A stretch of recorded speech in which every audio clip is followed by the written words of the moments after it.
we have different fronts. Every one of these guys up front, okay, we're very simple. I tell you, a base football team, we're going to line up and look like this all the time, and we'll do different things out of it, but this is what we should look like every time, okay? Over defense, good for tight end side run. Now, if we call over G, it's telling we want to line up. We're not checking G. We are now calling the G front, and we're going to put our nose in a 2-eye. This is great for weak side run, for open side run, whatever you want to call it.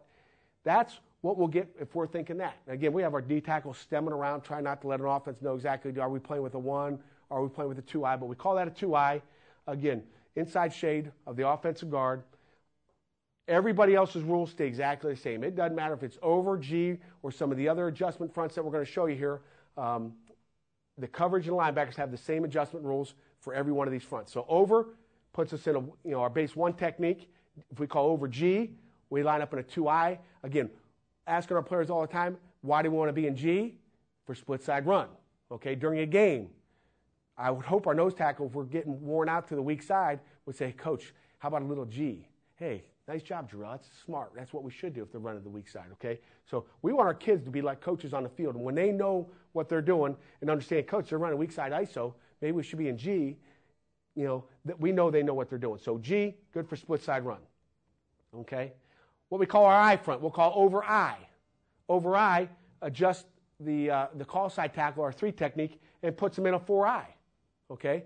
Again, what is this good for? And I'm going to show you a couple snaps of it. It's great for tight end side run. It'd be great if that tackle was blocking down and the guard was pulling around on a G toss or something like that. Not very good for split side run, okay? So, again, as coaches, we're trying to call these fronts and mix it up with their personnel and all those things. But, again, it's still our base over front, but just little adjustments up front. We don't get into playing an under front very often. This is our base. This is what we do. And we got a 4-eye and a 1. Still got our 5 and a 9. Linebackers and secondary, same adjustments to all those base formations that we talked about already. We have what we call our jam front, okay? Jam front is our call side end adjustment, as you see in red here. He's head up on the tight end, okay? He's a C-gap player, playing from a head up position. He's jamming a tight end, knows he's got C-gap responsibility. Still have our 3, still have our 1, still have our 5 technique. If I wanted to, I'd call over G jam. Over G jam would give us a G here and a jam there. So we can have any of these fronts work together, okay? So our jam front is for our defensive end, our call side end to be head up in what we call a 6 technique. Again, our last adjustment is our boundary end. We call it a cage technique. Don't run a ton of it. Matter of fact, I think we only ran it 1 snap last year. It was a pass, okay? But they line up head up on the offense tackle in what we call 4 technique.